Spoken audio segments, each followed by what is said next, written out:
few days ago, conservative activist Charlie Kirk was gunned down and murdered in front of thousands at a college campus during a debate.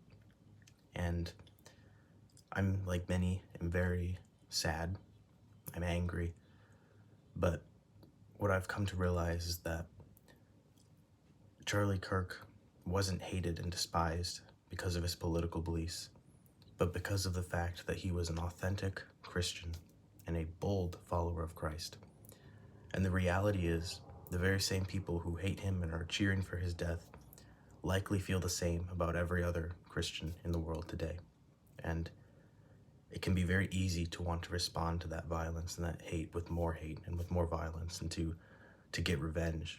But I think as believers, we have to realize that we have to be the light of the world, that they don't necessarily hate us, they hate Christ who is within us.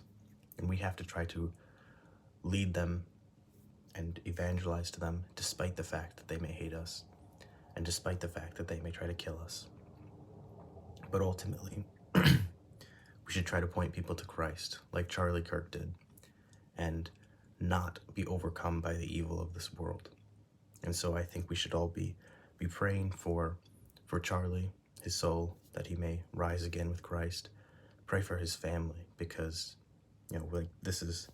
this tragedy will likely haunt them for the rest of their lives, right? Even his little children who, they may not even remember their father when they're old, but they will likely be haunted by the video of him being shot. And that is a very unfortunate and disturbing reality. But we should be praying for his family, and we should be praying for the shooter as well. I think it's an example that anyone can be radicalized and can be used to be an instrument of hate and violence.